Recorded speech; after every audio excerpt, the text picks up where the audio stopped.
పాటు వచ్చిన పిలవరా, పిలువు.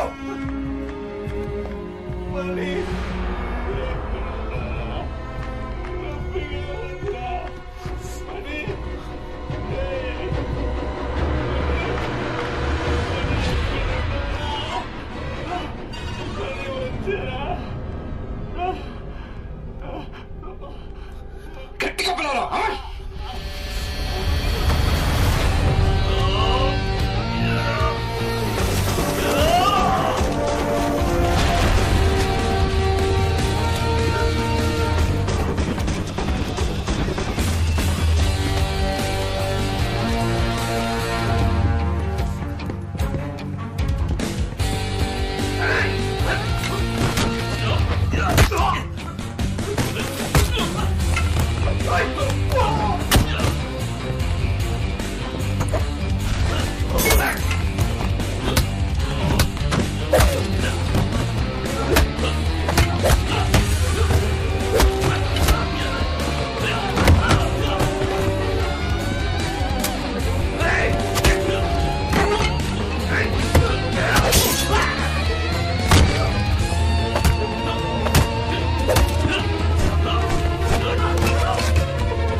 ఎందుకు మెలకు వచ్చిందన్న నాలోని ప్రశ్నకి సమాధానంగా నువ్వు నా ముందుకొచ్చావు.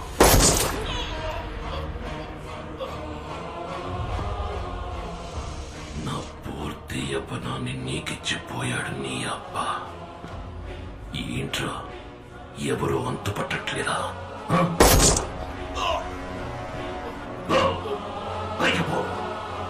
నీ బాబుంటాడు, వాడినడుగు. నీ అమ్మ ఉంటుంది, దాన్నడుగు. అడిగేటప్పుడు వాళ్ళ కళ్ళలోకి చూడు, వాళ్ళ కళ్ళలోని భయం చెప్తుంది ఆత్రేయ అంటే ఎవరు.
ఆయుష్మాన్ భవ. ఆయుష్ రేఖని చూసావా, ఎంత పొడుగ్గా ఉందో. ఆయుషుడైపోయాడు బాబు. మిత్ర, నీకు హాలోగ్రామ్ జ్ఞాపకం ఉందా? ఈ వాచ్ని ఛార్జ్ చేయాలంటే కట్టుకున్న వాడి చేతిలోకి ఎలక్ట్రిసిటీని పాస్ చేయాలని చెప్పాడు. చచ్చి ఉపయోగపడుతున్నాడు.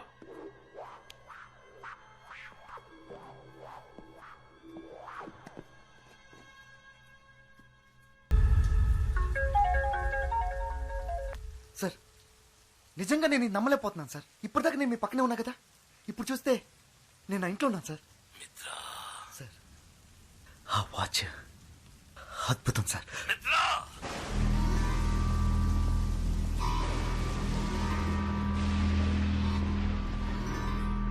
ఏమైంది సార్? వాడు గెలిచాడు. ఆ శివకుమార్ గెలిచాడు. వాడు దానికి ఎందుకు 24 అని పేరు పెట్టాడు? అది కేవలం ఆ తారీఖులో ఉన్న 24 గంటల లోపు మాత్రమే తీసుకెళ్ళగలుగుతుంది. 26 ఏళ్ళు కనీసం నిన్నటికో రేపటికో కూడా మనల్ని తీసుకువెళ్ళలేదు. ఇప్పుడు ఏం చేద్దాం సార్? దీన్ని మార్చి సరి చేయడానికి ఒక్కడే ఉన్నాడు. మణి, శివకుమార్ సుపుత్రుడు. వాడిని మనం చంపేశాం కదా సార్. ఇప్పుడే వాడి ఆయుష్ రేఖ బలం తెలుస్తుంది. తారీఖు చూడు, టైం చూడు. మనం అదే రోజుకి తిరిగి వచ్చాం. ఆగస్టు 15వ తారీఖు మళ్ళీ మొదలైంది. ఇంకా మనం వాడిని చంపలేదు. ఇంట్లో నిద్రపోతున్నాడు. 2 విషయాలు మన గురించి వాడికి రా తెలిసింది. ఆ పేపర్ యాడ్, అది చూసేవాడు వచ్చాడు, వస్తాడు. వాడు రాకూడదు. ఇంతవరకు వాడికి మన గురించి ఏమీ తెలియదు. ఆ యాడ్ రేపు ఏ పేపర్లోనూ రాకూడదు. సరే సార్. ఇక 2వ విషయం, లేచేపటికి వాడి చేతికి వాచ్ ఉండాలి, లేదంటే అనుమానం వస్తుంది.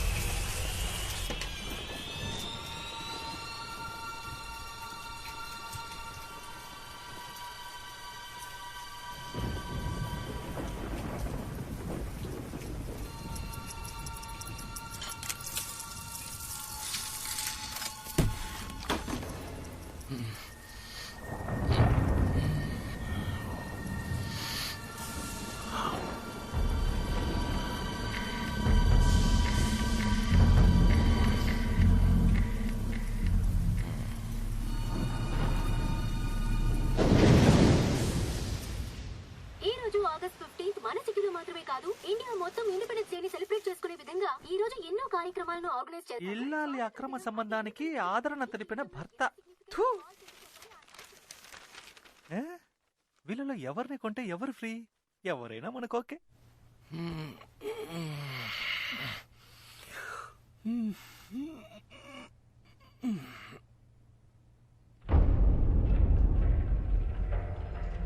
వాచ్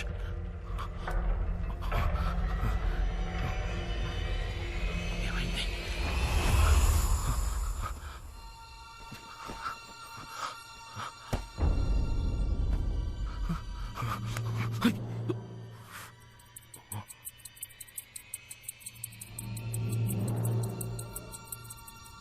ఈ చేతికి ఎలా?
వచ్చేసావా? సార్, మీరు చెప్పినట్టే చేశాను సార్. వాడు నిన్ను చూశాడా? లేదు సార్. వాడు నిన్ను చూస్తే ఇన్నేళ్లు మనం పడ్డ కష్టం వృధా అయిపోతుంది. ఖచ్చితంగా. తను నన్ను చూడలేదు, కానీ నేను తన్ని చూశాను. తన చేతికి మీరు తయారు చేసిన వాచ్ దాన్ని తీసుకొని చూశాను. అది పనిచేస్తుంది. ఆశ్చర్యం ఏంటంటే తను చూడటానికి అచ్చం మీ పోలికలతోనే ఉన్నాడు సార్.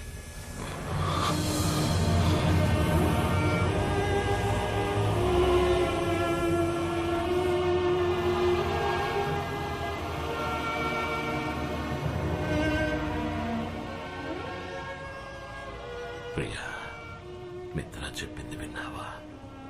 మన బిడ్డ అచ్చం అలాగే ఉన్నట్ట. రూపంలో వాడిని పోలినా పర్వాలేదు, కానీ వాడి జీవితం నాలా ఉండకూడదు. అందుకే వాడు ఇక్కడే ఉంటున్నాడని తెలిసి కూడా వాడికి దూరంగా ఉంటున్నాను.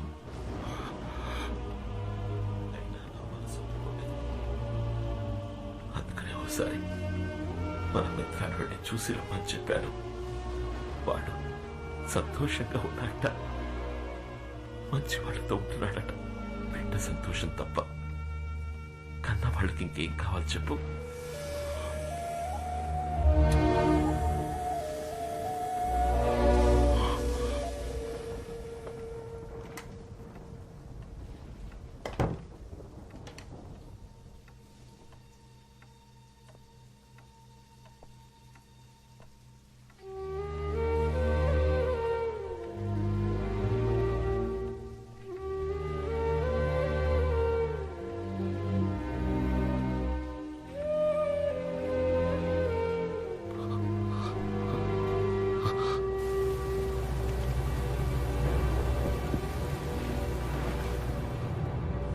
అదేనా సార్, వాడు వాచ్ పెట్టుకునే చేతికి కాకుండా మార్చి పెడితే ఖచ్చితంగా నన్ను ఫాలో అవుతూ ఇక్కడికి వస్తాడని అంత కరెక్ట్గా చెప్పారు.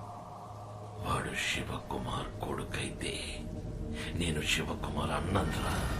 కానీ ఇంత పెద్ద పని వాడి వల్ల వీలవుతుందా? వాడి వల్ల మాత్రమే వీలవుతుంది. వాడి బాబుని చూడకుండా ఏ పని చేసి కూడా తెలియకుండా పెరిగాడు రా వాడు. అయినా వీడే పని చేస్తున్నాడో చూసావా? Watch mechanic. వాడిలో ఉన్నది శివకుమార్ రక్తం. ఖచ్చితంగా చేస్తాడు. వాడిని పిలిపించి చెయ్యమని అడిగినా, మనం బెదిరించినా మన కోసం చేస్తాడా? వెళతా. వాడి జీవితంలోకి వాడి బాబులా వెళతా. వాడి తల్లి గురించి చెప్పి తనని చూడాలన్న ఆతృతని పెంచుతా.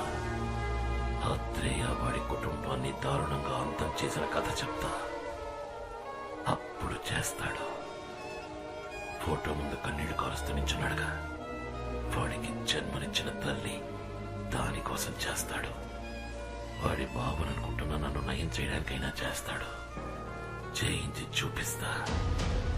మిత్ర, ఆ వాచ్ని కట్టుకుని ఎవడైనా దాన్ని ఉపయోగించుకోవచ్చు, కానీ ఆ పని చేయకుండా నాకు అనుకూలంగా ఉపయోగించుకుంటా. చూసుకో.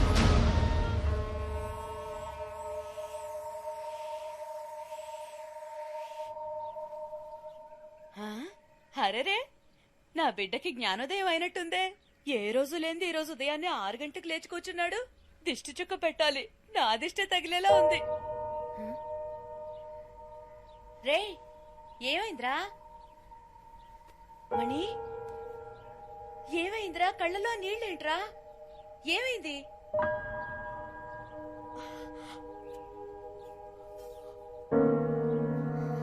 అమ్మా, వీళ్ళ గురించి తెలుసుకోవాలని ఆతృతతో అడగడం లేదు.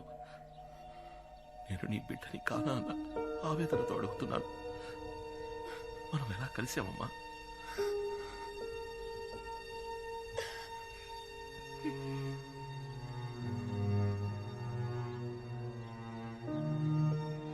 ఈయన మీ నాన్న.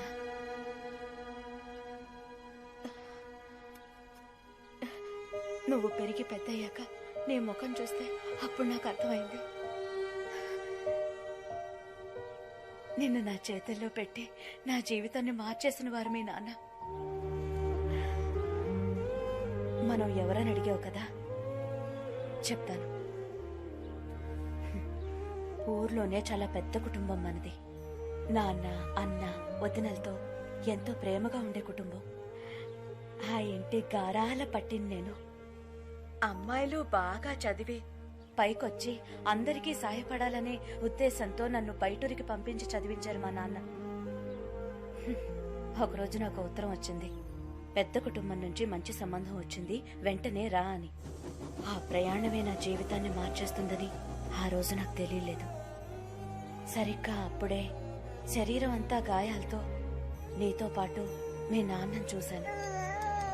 నిన్ను నా చేతుల్లో పెడుతూ నీ బిడ్డకు ఎటువంటి ఆపద రానివ్వనని వాళ్ళమ్మకి మాటిచ్చానని, ఆ మాట నిలబెట్టుకునే పరిస్థితుల్లో నేను లేనని, మీరే ఎలాగైనా నా బిడ్డని కాపాడాలని నిన్ను నా చేతుల్లో పెట్టి ఆయన వెళ్లిపోయారు.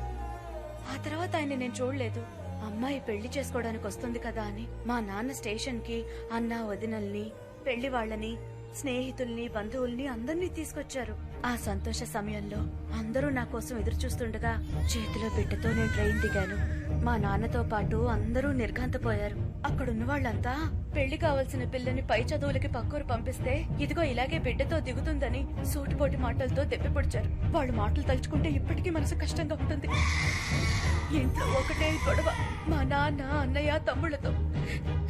నువ్వు చెప్పింది మేం నమ్ముతాం, ఊళ్ళో వాళ్ళు నమ్ముతారా అని అడిగారు. నిన్ను కట్టుకోబోయేవాడికి బిడ్డున్నాడని తెలిస్తే ఈ పెళ్లి ఒప్పుకుంటాడా అని అడిగారు. మా నాన్నతో అన్నాను, ఏ నాన్న, ఎవరికైనా ఏదైనా మాటిస్తే ఎట్టి పరిస్థితుల్లోనూ ఆ మాట తప్పకూడదని చిన్నప్పటి నుంచి మీరే కదా నాకు నేర్పించారు. ఈ బిడ్డని కాపాడుతానని వాళ్ళ నాన్నకి మాట ఇచ్చాను, ఇప్పుడు ఆ మాట తప్పమంటారా నాన్న అన్నాను. అదే నేను ఆయనతో మాట్లాడిన చివరి మాట. ఆ తర్వాత నేను తీసుకుని రూమ్ లోకి వెళ్ళిపోయాను. ఆ రోజు రాత్రంతా నువ్వు పాల కోసం ఏడ్చా. నీ బాధ చూడలేక నేను ఏడ్చాను. ఆ క్షణాన్ని నిర్ణయించుకున్నాను, తల్లి కాకుండానే నీకు తల్లి పాలిచ్చాను. అప్పుడే నువ్వు నన్ను అమ్మ అని పిలిచాను. ఆ మాటకున్న గొప్పతనాన్ని తెలుసుకున్నాను. ఆ రోజు నుంచి వాళ్ళ కూతురున్న విషయాన్ని మర్చిపోయి నీకు అమ్మగా ఉండాలని నిర్ణయించుకున్నాను. నా బిడ్డ వల్ల ఎవరు ఏ మాట పడకూడదని ఆ ఇల్లు వదిలిపెట్టి వచ్చేసాను. ఆ రోజు నుంచి నాకు ఊరైనా, ఇల్లైనా, లోకమైనా అన్ని నువ్వేరా. ఇప్పుడు చెప్తున్నానురా, ఏలాగా నేను నిన్ను 10 నెలలు మోసి కనలేదు, కానీ 26 ఏళ్లు నా గుండెల్లో పెట్టుకొని చూశాను. నేనేరా నీకు అమ్మని. ఎవరెన్ని చెప్పినా నేనే నీకు అమ్మని. నువ్వు నా కొడుకుని, నేను నీకు అమ్మని, అంతే. ఏడవకురా, ఏడవకు. చూడు, వీళ్ళ దగ్గరికి నువ్వు నన్ను తీసుకెళ్ళు. వాళ్ళతో మాట చెప్పాలి. మీకు మీ బిడ్డని కాపాడుతానని మాట ఇచ్చాను కదా, ఆ మాట నిలబెట్టుకున్నారని చెప్పాలి. నన్ను తీసుకెళ్ళు. అమ్మా నాన్న అంటే ఎవరో తెలియని వయసులోనే నాకు వాళ్ళ దూరం అయ్యుండొచ్చు. అది పెద్ద విషయమేం కాదు. కానీ నాకు ఊహ తెలిసిన నాటి నుంచి నువ్వే నాకు అమ్మా నాన్న అంతా. కానీ నువ్వు 20 ఏళ్ళు కనిపించిన వాళ్ళతో ఉండి పెరిగి నా కోసం అందరినీ దూరం చేసుకుని ఒంటరిదానిగా నన్ను ఇంతవాడిని చేశావు. నీకన్నా ఈ లోకంలో నాకు ఎవరమ్మా ముఖ్యం? నాకంటూ లేని వాళ్ళు లేకుండానే పోనీ, కానీ నీకంటూ ఉన్న వాళ్లతో నిన్ను తీసుకెళ్లి కలపాలి. నాకదే ముఖ్యం. మాతాజీ, మొదటి నుంచి నీ యాక్టివిటీస్ ఏం బాగలేవు.